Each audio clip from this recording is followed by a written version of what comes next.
আমরা সবাই চাই ইন্স্যুরেন্স এবং ইনভেস্টমেন্ট একসাথে। যখন এই দুটো একসাথে মিলে যায় তখন সেটাকে আমরা বলি ULIP, unit link insurance plan. এটা হচ্ছে ইউলিপ। তাহলে দুটো জিনিস একসঙ্গে আমরা ইউলিপে পেতে পারি। সত্যি কি ইউলিপ ভালো? আজকাল দেখবেন ইউলিপ প্রচুর বিক্রি হচ্ছে। ব্যাংকে গেলেও ইউলিপ, কল সেন্টার থেকে ফোন করছি ইউলিপ, কোনো ইনভেস্টমেন্টের জন্য কোনো ব্রোকারেজ ফার্ম বা কোথাও ইনভেস্টমেন্টের জন্য গেলে সেখানেও বলে ইউলিপ। ইউলিপ আসলে কি? এখানে কি সত্যি ভালো ইন্স্যুরেন্স কভার পাওয়া যায় না ভালো রিটার্ন পাওয়া যায়? আজকের এই ভিডিওতে আমরা দেখে নিব ইউলিপ ভার্সাস মিউচুয়াল ফান্ডের মধ্যে একটা নাম্বার ওয়াইজ তুলনা, যেখানে আমাদের কাছে পুরো কনসেপ্ট ক্লিয়ার হয়ে যাবে যে কোনটা ভালো, ইউলিপ না মিউচুয়াল ফান্ড। এই ভিডিওতে আমরা কমপ্লিট কম্প্যারিজন করে দেখাবো যে ইউলিপ কেন ইউলিপ এত বিক্রি হচ্ছে, সত্যি কি ইউলিপ ভালো। তো ইউলিপের সঙ্গে আমরা মিউচুয়াল ফান্ডের একটা সুন্দর কম্প্যারিজন করে দেখাবো, পুরো ডিটেলস ব্রেকআপ সংখ্যা দিয়ে নাম্বার দিয়ে দেখবো আমরা, তাহলে আমাদের কাছে একদম ক্লিয়ার হয়ে যাবে। নমস্কার বন্ধুরা, আপনারা দেখছেন ইনভেস্টমেন্ট বাংলা। এখানে সমস্ত রকমের business idea, financial solution, investment strategy, everything সমস্ত কিছু এই ইউটিউব চ্যানেলের মাধ্যমে আপনারা দেখতে পাবেন। এবং কোনো রকম কোনো কোয়ারি থাকলে অবশ্যই কমেন্ট করবেন। আর প্লিজ যে ভিডিওটি দেখছেন, ভিডিওটির নিচে দেখবেন একটা সাবস্ক্রাইব বাটন আছে, সাবস্ক্রাইব বাটনে ক্লিক করে চ্যানেলটিকে সাবস্ক্রাইব করবেন, তাকি এই ধরনের যত ইন্টারেস্টিং ফিনান্সিয়াল স্ট্র্যাটেজি, বিভিন্ন ধরনের বিজনেসের আইডিয়া, ফিনান্সিয়াল প্ল্যানিং সমস্ত কিছুর ভিডিও আপনি আগেই নোটিফিকেশান পেয়ে যাবেন। এবং কোনো কোয়ারি থাকলে কমেন্ট করতে ভুলবেন না। আর তাছাড়া বন্ধুরা, এই ভিডিও ডেসক্রিপশানে একটা ওয়েবসাইটের লিঙ্ক আছে investmentbangla.in, সেখানে ভিজিট করে সমস্ত রকমের বিজনেসের আইডিয়া আপনারা অতি সহজে পেতে পারেন। আরেকটা কথা বন্ধুরা, আমি কোনো সেবি রেজিস্টার্ড অ্যাডভাইজার নই, কোনো ফিনান্সিয়াল এক্সপার্ট নই। তো সুতরাং এই ভিডিওতে যেটা আমরা দেখাচ্ছি শুধুমাত্র এডুকেশন পারপাসে, একটা এক্সাম্পল নিয়ে আমরা এডুকেশন পারপাসে দেখাচ্ছি, কোনো রকম কোনো সাজেশান নয়, কোনো রকম কোনো রেকমেন্ডেশন নয়। তো সুতরাং বন্ধুরা, কারণ আমি কোনো ফিনান্সিয়াল অ্যাডভাইজার বা সেবি রেজিস্টার্ড অ্যাডভাইজার নই। তাহলে চলুন বন্ধুরা দেখে নেওয়া যাক ইউলিপ এবং মিউচুয়াল ফান্ডের মধ্যে বড় কম্প্যারিজন কি। প্রথমে আমরা ইউলিপের কথা বলি। ইউলিপ হচ্ছে যেখানে ইন্স্যুরেন্স এবং ইনভেস্টমেন্ট দুটো একসঙ্গে পাওয়া যায়, সেটাকে বলছি আমরা ইউলিপ। আর মিউচুয়াল ফান্ড কি? মিউচুয়াল ফান্ড হচ্ছে পিওর ইনভেস্টমেন্ট প্রোডাক্ট, যেখানে শুধুমাত্র ইনভেস্টমেন্ট করা যায়, ইন্স্যুরেন্স নয়। তার মানে আমাদের কাছে ক্লিয়ার যে ইউলিপ হচ্ছে যেখানে ইনভেস্টমেন্ট আর ইন্স্যুরেন্স দুটো একসাথে পেতে পারি, আর মিউচুয়াল ফান্ড হচ্ছে শুধুমাত্র যেখানে আমরা ইনভেস্টমেন্ট করতে পারি। তো এটা হচ্ছে বেসিক দুটো ডিফারেন্স। এবার প্রশ্ন আসে, ইউলিপে যে টাকাটা আমরা দিচ্ছি সেটা যায় কোথায়? ইউলিপে যে টাকাটা দিচ্ছি সেটা যাচ্ছে মার্কেটে। হ্যাঁ বন্ধুরা, ইউলিপও মার্কেট রিটার্ন দেয়। ইউলিপে যে টাকা আমরা দিই, যে প্রিমিয়াম দিচ্ছি, সেটা মার্কেটে যায়। মানে কি, ইকুইটি, ডেট, হাইব্রিড বিভিন্ন ফান্ডের মধ্যে ইনভেস্ট হয়। ঠিক সিমিলারলি মিউচুয়াল ফান্ডের কেসেও মার্কেটে যায়। মিউচুয়াল ফান্ডের রিটার্নও মার্কেট থেকে আসে, সেখানেও বিভিন্ন টাইপের আছে, ইকুইটি, ডেট, হাইব্রিড বিভিন্ন ফান্ডে যায়। যদি ইকুইটি মার্কেটের কথা বলি, কারণ ইকুইটি মার্কেট মানেই জেনারেলি স্টক মার্কেট, তো স্বাভাবিকভাবেই রিটার্ন একটু বেশি আসে। সেই কারণে আজকাল মানুষ ইউলিপ বা মিউচুয়াল ফান্ডের উপরে ইনভেস্টমেন্টের জন্য বেশি আগ্রহ দেখায়, কারণ ইকুইটির পোর্শন থাকার জন্য, ইকুইটি ফান্ডে ইনভেস্টমেন্টের ফেসিলিটি থাকার জন্য। কারণ স্টক মার্কেটে যেহেতু যায়, তাই রিটার্নটা একটু বেশি পাওয়ার আশা থাকে। সেই জন্য এই আকর্ষণের জন্য ইউলিপ বা মিউচুয়াল ফান্ডের প্রতি মানুষের একটু বেশি আকর্ষণ। এইবার আমরা মূল পার্থক্যে আসি। ইউলিপ এবং মিউচুয়াল ফান্ডের মধ্যে আসল পার্থক্যের জায়গায় আসছে। এবার প্রথমত লকিং পিরিয়ড। আমরা প্রথমে ইউলিপের কথা বলি। ইউলিপে লকিং পিরিয়ড 5 বছরের জন্য লকিং থাকে। আমরা যখন ইউলিপে ইনভেস্টমেন্ট স্টার্ট করি তখন 5 বছর কিন্তু লকিং থাকে, মানে 5 বছর কিন্তু লক থাকবে। আর অন্যদিকে মিউচুয়াল ফান্ডে যদি দেখি কোনো লকিং পিরিয়ড নেই। তবে হ্যাঁ, যদি ইএলএসএস মানে ট্যাক্স সেভিং মিউচুয়াল ফান্ড যেগুলো হয়, ইকুইটি লিঙ্ক সেভিং স্কিম যেগুলো থাকে মিউচুয়াল ফান্ডে, স্পেশাল এই ক্যাটাগরির মিউচুয়াল ফান্ডের জন্য 3 বছরের লকিং থাকে। এবার আসছে লিকুইডিটি। লিকুইডিটি কি হয়, মিউচুয়াল ফান্ডের থেকে লিকুইডিটি কম থাকে ইউলিপে, কারণ ইউলিপের লকিং পিরিয়ডের মধ্যে যদি কেউ টাকা তুলতে চায় সেখানে অনেক ধরনের চার্জেস অ্যাড হয়। সমস্ত চার্জেসগুলো আমরা পরে পরে আমরা সমস্ত কিছু আলোচনা করব, এখন ডিটেলসে গেলাম না, আমি পরে দেখাচ্ছি এই চার্জেসগুলো।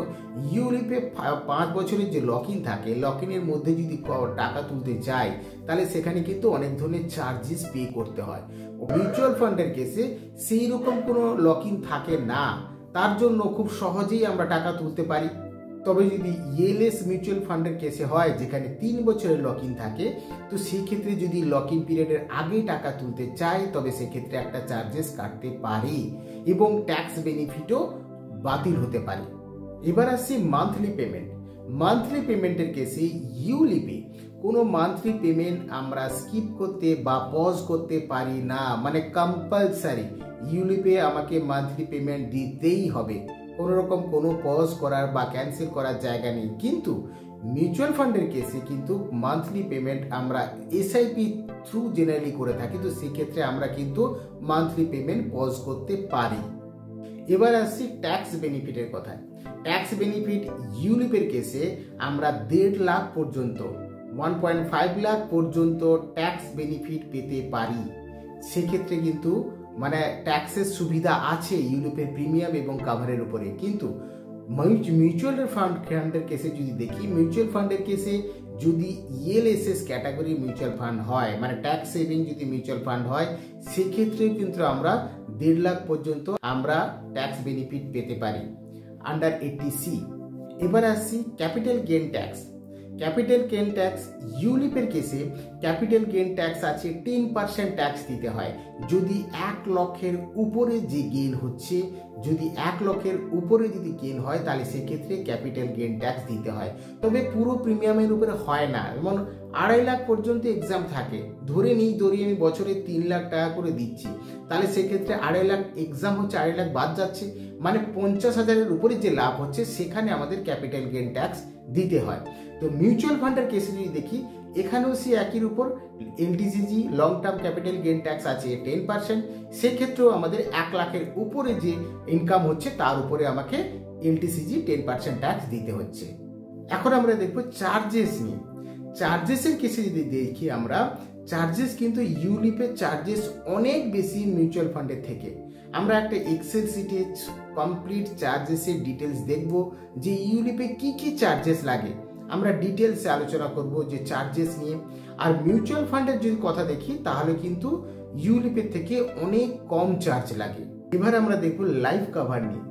লাইফ কাভারের কেসে যদি দেখি, ইউলিপে আমরা যে লাইফ কাভার দেখি সেক্ষেত্রে কিন্তু ইন্স্যুরেন্সের পরিমাণ অনেক অনেক কম। মানে আমরা যেটা সবচেয়ে বড় পার্থক্য দেখতে গেলে লাইফ কাভারের কেসে যে লাইফ কাভার আমাদের ইউলিপ দিয়ে থাকে তার ইন্স্যুরেন্স যে স্কিম, তার যে ভ্যালু অনেক কম।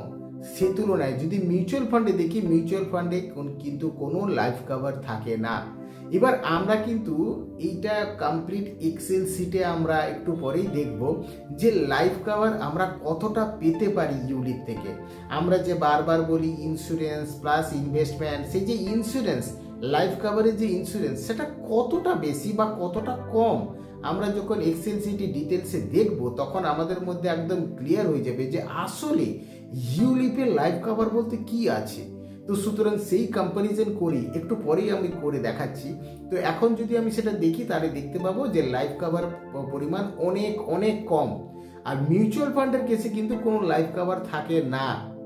মিউচুয়াল ফান্ড পিওর ইনভেস্টমেন্ট, এখানে কোনো ইন্স্যুরেন্স নেই, তার মানে লাইফ কভার নেই। তবে এক্ষেত্রে বলতে পারি যে যদি আমি মিউচুয়াল ফান্ডের থেকে কিছুটা টাকা আলাদা করে আমি ইন্স্যুরেন্স নিই লাইফ কভারের জন্য, তাহলে কিন্তু অনেক বেশি লাইফ কভারেজ পেতে পারবো। এবার রিটার্নের কথায় আসি। রিটার্নে যদি দেখি, ইউলিপের রিটার্ন মিউচুয়াল ফান্ডের থেকে কম এবং মিউচুয়াল ফান্ডের রিটার্ন ইউলিপের থেকে অনেকটাই বেশি। তো রিটার্নটাও আমরা এক্সেল শিটে দেখবো। আমরা একটু পরে এক্সেল শিটে পুরো ডিটেলস ব্রেকআপ দেখাবো আমরা, যে ইউলিপের চার্জেস কি কি লাগে, ইউলিপের রিটার্ন কত হয়, মিউচুয়াল ফান্ডের রিটার্ন কত আসে, ইন্স্যুরেন্সের কভারেজ কি হয়, কমপ্লিট আমরা এক্সেল শিটে পুরো সংখ্যা নিয়ে দেখবো, যাতে কোনো রকম কোনো প্রবলেম না থাকে, বুঝতে সমস্যা না হয়। তো রিটার্নের কেসে যদি দেখি তাহলে দেখতে পাবো যে ইউলিপের রিটার্ন মিউচুয়াল ফান্ডের থেকে কম, তো সুতরাং মিউচুয়াল ফান্ডের রিটার্ন অনেকটা বেশি, আমরা একটু পরেই এক্সেল শিটে দেখতে পাবো। এবার আসি আর্লি এক্সিট। যদি আমি আর্লি এক্সিট করে যাই তাহলে কি হতে পারে, মানে ধরুন মাঝপথে আমি ইউলিপ থেকে বেরিয়ে আসতে চাইছি, মানে লক ইন পিরিয়ড থাকে ইউলিপের 5 বছরে, যদি আমি আর্লি এক্সিট করতে চাই, যদি বেরিয়ে যেতে চাই, তাহলে কিন্তু অনেক চার্জেস আমাকে পে করতে হয়, পেনাল্টি লাগে, ফাইন লাগে। আমরা এক এক করে দেখবো সেই চার্জেস বা ফাইন কি কি। নাম্বার 1, যখন আপনি আর্লি এক্সিট করবেন, যদি আমি 5 বছরের আগে যদি এক্সিট করে যেতে চাই ইউলিপ থেকে, তাহলে কিন্তু আমার ফান্ড ডিসকন্টিনিউড ফান্ডে কনভার্ট হয়ে যায়, ডিসকন্টিনিউশনে চলে আসে। সেক্ষেত্রে কিন্তু মার্কেট রিটার্ন আর আমাকে দেওয়া হবে না, মানে শুধু 4% রিটার্ন আমি পাবো, মাত্র 4% রিটার্নের স্ল্যাবে দিয়ে দিবে আমার ফান্ডকে, ওটা ডিসকন্টিনিউড ফান্ডে কনভার্ট হয়ে যাবে। সুতরাং এটা হচ্ছে নাম্বার 1 পেনাল্টি বা চার্জেস বলতে পারেন। এবার সেকেন্ড কি, ডিসকন্টিনিউশন আর চার্জেস কাটা হয়। এক তো ডিসকন্টিনিউ ফান্ডে কনভার্ট হয়ে যায়, যার ফলে 4% রিটার্ন শুধু আমি পাই, যেটা একদমই কম মার্কেটের থেকে। মার্কেট রিটার্ন আমাকে আর দেবে না, কারণ আমি আর্লি এক্সিট করতে চলেছি। আর্লি এক্সিট যদি করি, যদি আমি প্রিমিয়াম বন্ধ করে দিই, মানে যদি আমি না চালাতে পারি 5 বছরের মধ্যে, তাহলে কি হতে পারে। সেকেন্ড পয়েন্টে বলছে ডিসকন্টিনিউশন চার্জেস অ্যাপ্লাই হয়ে যাবে, যেখানে চার্জেস 1000 থেকে 4000 টাকা পর্যন্ত। বিভিন্ন কোম্পানি বিভিন্ন ফান্ড ওয়াইজ এই চার্জেস অ্যাপ্লাই হতে পারে, 1000 থেকে 4000 টাকা পর্যন্ত চার্জেস অ্যাপ্লাই হয়ে যাবে। তৃতীয়ত লাইফ কভার বা ইন্স্যুরেন্স যেটা ছিল সেটা কমপ্লিটলি জিরো, কোনো লাইফ কভার বা ইন্স্যুরেন্স আমি পাবো না, একদম শেষ। আর সব শেষে 80C-তে যে ট্যাক্স বেনিফিট পেতাম সেটা কিন্তু রিভার্স হয়ে যাবে, মানে আমার ট্যাক্স বেনিফিট যেটা নিয়েছিলাম সেটা আমার ইনকামের সঙ্গে যোগ হয়ে যাবে, তার উপর আমাকে ট্যাক্স দিতে হবে, মানে ট্যাক্স বেনিফিটও রিভার্স হয়ে যাবে। অন্যদিকে যদি মিউচুয়াল ফান্ডের দিকে দেখি, আর্লি এক্সিট মানে যদি আমি 1-2 বছরের মধ্যে যদি টাকা তুলে নিই মিউচুয়াল ফান্ডে থেকে, তাহলে কি হবে, তাহলে খুব জোর কি হবে, কিছু মিউচুয়াল ফান্ডের ক্ষেত্রে আর্লি এক্সিটের ক্ষেত্রে 1%, শুধু 1% ডিডাকশন থাকে, 1% চার্জেস কাটে, দ্যাটস ইট, আর কিছু চার্জেস কাটে না। তবে কোনো কেসে, যে কেসে ধরুন ELSS মানে ট্যাক্স সেভিং যদি মিউচুয়াল ফান্ড, যেগুলো 3 বছরের লকিং আছে, যদি তার আগে তুলতে হয়, সেক্ষেত্রে কিন্তু ট্যাক্স বেনিফিটটা রিভার্স হতে পারে।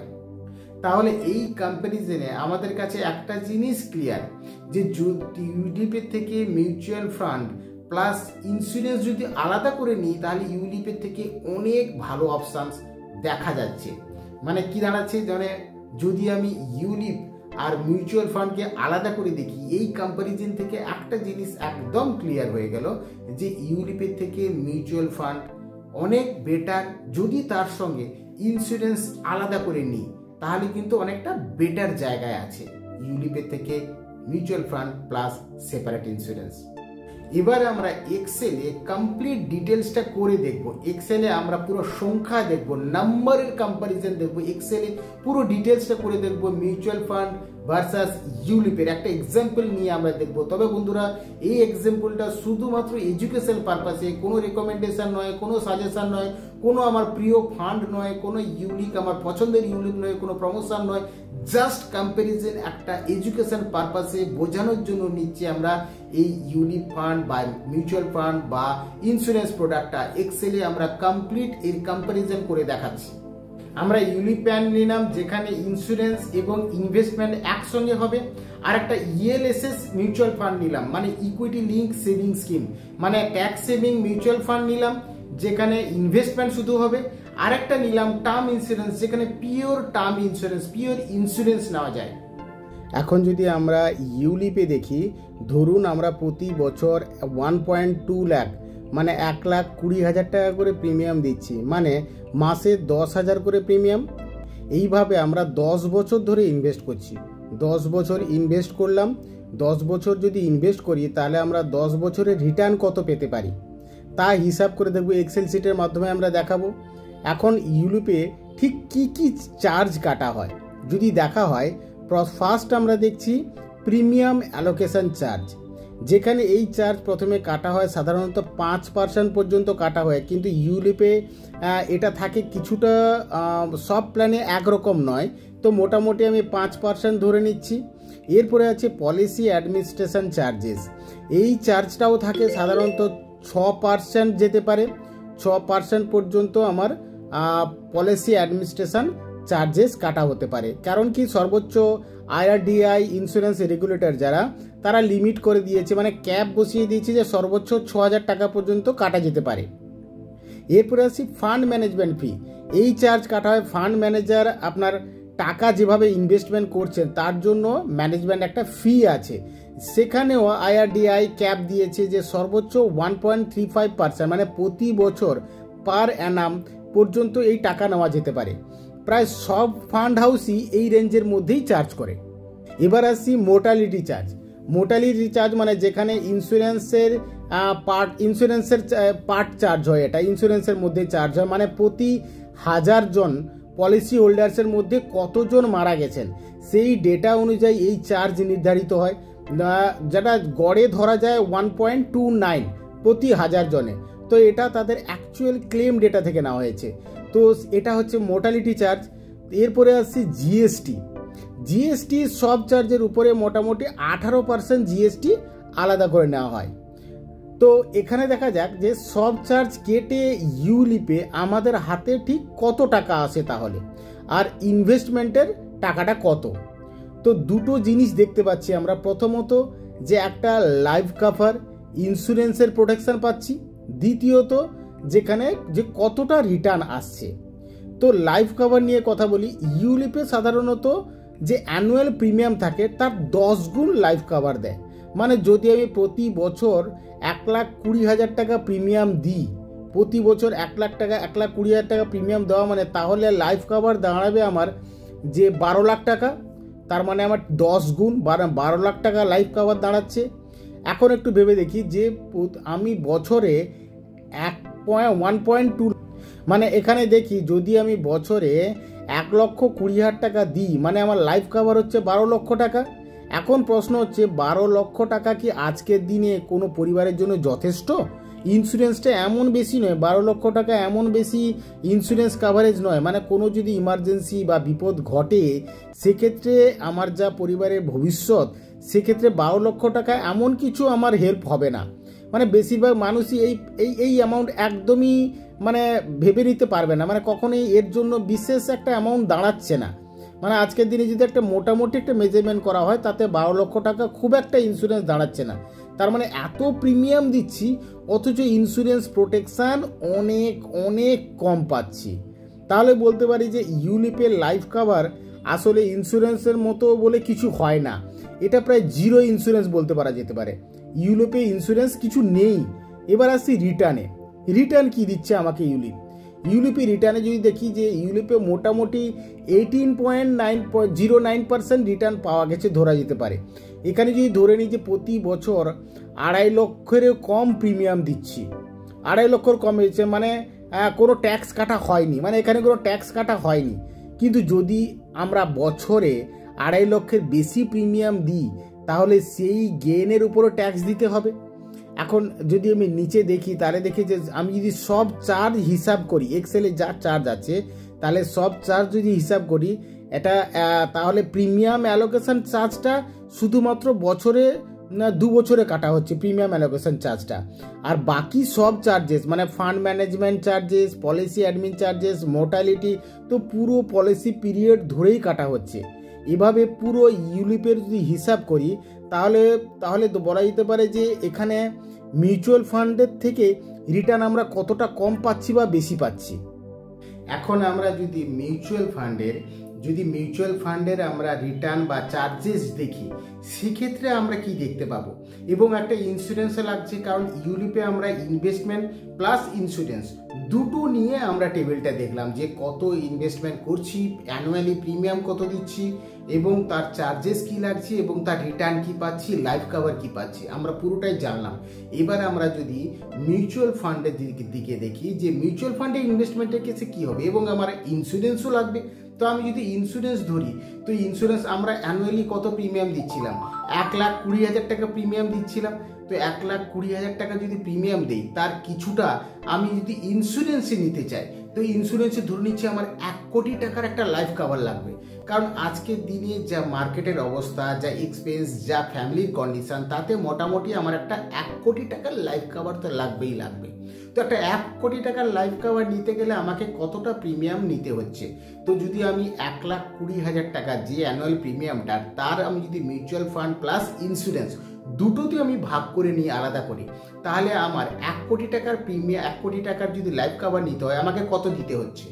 তার জন্য আমাকে দিতে হবে 12,000 টাকা। তার মানে 12,000 টাকা যদি দিই, তাহলে আমার 1 কোটি টাকার একটা লাইফ কভার হয়ে যাচ্ছে, মানে ইন্স্যুরেন্স কমপ্লিট। মানে যেদিকে আমি ইউলিপে 1,20,000 টাকা দিয়েছিলাম, তার মাত্র 12 লাখ টাকা আমি ইন্স্যুরেন্স পেয়েছিলাম, 12 লাখ টাকা লাইফ কভার পেয়েছি, এবং 18.09% রিটার্ন পেয়েছি। তো সেই ক্ষেত্রে যদি মিউচুয়াল ফান্ড এবং ইন্স্যুরেন্স আলাদা করে নিই, তাহলে টোটাল প্রিমিয়ামের মধ্যে আমি মাত্র 12,000 টাকা যদি প্রিমিয়াম দিই, তাহলে আমার 1 কোটি টাকার একটা লাইফ কভার হয়ে যাচ্ছে। তাহলে বাকি থাকলো কত টাকা? বাকি থাকলো 1,08,000 টাকা। তার মানে 1,20,000 টাকার মধ্যে যে অ্যানুয়াল প্রিমিয়াম 1,20,000, সেটাকে যদি মিউচুয়াল ফান্ড আর ইন্স্যুরেন্সে আমি ভাগ করে নিই, ইন্স্যুরেন্স মানে এখানে কিন্তু pure term insurance, pure term insurance, কোনো ইনভেস্টমেন্ট না, পিওর টার্ম ইন্স্যুরেন্স 1 কোটি টাকার লাইফ কভার, সেখানে 12,000 টাকা প্রিমিয়ামে দিয়ে দিলাম, আর বাকি রইল 1,08,000 টাকা। এবার এই 1,08,000 টাকাকে আমি পার মান্থ এসআইপির আকারে আমি যদি ইনভেস্টমেন্ট করি, মিউচুয়াল ফান্ডে ইনভেস্টমেন্ট করি, আমি ধরে নিচ্ছি যে মিউচুয়াল ফান্ডে যেটা এসআইপি করছি অ্যানুয়াল এসআইপি, তার এই অ্যানুয়াল এসআইপি মিউচুয়াল ফান্ড একটা ইএলএসএস, এখানে যে মিউচুয়াল ফান্ড নিচ্ছি ইএলএসএস মিউচুয়াল ফান্ড, মানে ট্যাক্স সেভিং মিউচুয়াল ফান্ড নিয়েছি আমি। তো সেক্ষেত্রে আমি যদি নিই যে 1,08,000 টাকার একটা অ্যানুয়াল এসআইপি মিউচুয়াল ফান্ডে, তাহলে তার উপরে আমার একটা চার্জেস লাগছে। সেই চার্জেস কত? যেটাকে বলছি আমরা এক্সপেন্স রেশিও। এক্সপেন্স রেশিও আমি ম্যাক্সিমাম ধরলাম 1.5%, 1.5% এক্সপেন্স রেশিও, এবং ক্যাপিটাল গেন ট্যাক্স আছে, এলটিসি যে আছে, আমি ক্যাপিটাল গেন ট্যাক্স ধরলাম যে 1 লক্ষের উপরে গেলে ক্যাপিটাল ট্যাক্স, আমি ট্যাক্স বাদ দিয়ে আফটার ট্যাক্স আমি রিটার্ন যদি ধরি প্রায় 20%, 20.06%, তো 20%-এর কাছাকাছি আমি মিউচুয়াল ফান্ডে রিটার্ন পাচ্ছি। তার মানে যদি ইউলিপ আর মিউচুয়াল ফান্ডের যদি আমি ডিফারেন্স করি, প্রায় 2%-এর ডিফারেন্স দাঁড়াচ্ছে, যেটা লম্বা সময়ে লং টার্মে কেসে কিন্তু হিউজ একটা অ্যামাউন্টের ডিফারেন্স দাঁড়াবে। যদি আমার অ্যানুয়ালি 1 বছরের রিটার্নের ডিফারেন্সে এটা দাঁড়ায়, ভাবতে পারছেন 2%, তাহলে আমার লং টার্মে কত বড় অ্যামাউন্টের পার্থক্য দাঁড়াতে পারে। যেখানে আমার 1 কোটি টাকার লাইফ কভার হচ্ছে, প্লাস 20% অ্যাবাভ আমার ইনভেস্টমেন্টের রিটার্ন আসছে, কিন্তু অন্যদিকে যদি দেখি মাত্র 12 লাখ টাকার আমার লাইফ কভার হচ্ছে আর 18% আমার রিটার্ন আসছে, অথচ প্রিমিয়াম সেম। তার মানে এখান থেকে পরিষ্কার, যদি আমরা ইনভেস্টমেন্ট আর ইন্স্যুরেন্সকে দুটো আলাদা করে দেখি, তাহলে কিন্তু আমরা বেটার অপশান পাচ্ছি, মানে ভালো আমি লাইফ কভারও পাচ্ছি এবং ইনভেস্টমেন্টের রিটার্নও ভালো পাচ্ছি। তার মানে সবসময়ের জন্য আমরা যদি ইন্স্যুরেন্স এবং ইনভেস্টমেন্টকে আলাদাভাবে ইনভেস্টমেন্ট করি, তাহলে কিন্তু আমার গ্রোথও ভালো হচ্ছে, রিটার্নও ভালো পাচ্ছি, প্লাস ভালো অ্যামাউন্টের আমি লাইফ কভার পাচ্ছি। অথচ ইউলিপে দুটো একসঙ্গে নিতে গিয়ে না আমি ভালো রিটার্ন পাচ্ছি, না আমি লাইফ কভার ভালো পাচ্ছি, অথচ হিউজ চার্জেস দিচ্ছি, রিটার্নও অনেক কম। তো সেই তুলনায় মিউচুয়াল ফান্ড বা অন্য কিছু, আমি একটা এক্সাম্পল পারপাসে নিলাম, সেক্ষেত্রে কিন্তু ইনভেস্টমেন্ট এবং রিটার্ন যদি আলাদা করে দেখি, তাহলে কিন্তু আমার কিন্তু রিটার্ন অনেকটাই বেটার। এখান থেকে আমাদের কাছে এই জিনিসটা একদমই ক্লিয়ার হয়ে গেছে। তো বন্ধুরা, যদি এই ইনফরমেশন ভালো লেগে থাকে, এই কম্প্যারিজন ভালো লেগে থাকে, তো প্লিজ যে ভিডিওটি দেখতে দেখছেন ভিডিওটি নিচে দেখুন একটা সাবস্ক্রাইব বাটন আছে, সাবস্ক্রাইব বাটনে ক্লিক করে চ্যানেলটিকে সাবস্ক্রাইব করুন, ভিডিওটিকে লাইক করুন এবং প্রচুরভাবে শেয়ার করুন বন্ধুদের সঙ্গে, তাকে সবাই এই ধরনের কনসেপ্ট জানতে পারে, বুঝতে পারে যে কোথায় ইনভেস্টমেন্ট করব, কোন ধরনের প্রোডাক্ট নেওয়া উচিত, কোন ধরনের ফিনান্সিয়াল প্রোডাক্ট আমাদের ফিউচারের জন্য বেটার। তো আরও ভবিষ্যতে আরও এই ধরনের দুর্দান্ত সব প্ল্যানিং নিয়ে আসবো। চ্যানেলটিকে সাবস্ক্রাইব করুন, দেখতে থাকুন। আবার দেখা হবে এরকম ইন্টারেস্টিং প্ল্যানিংয়ের সঙ্গে পরের ভিডিওতে। Bye bye.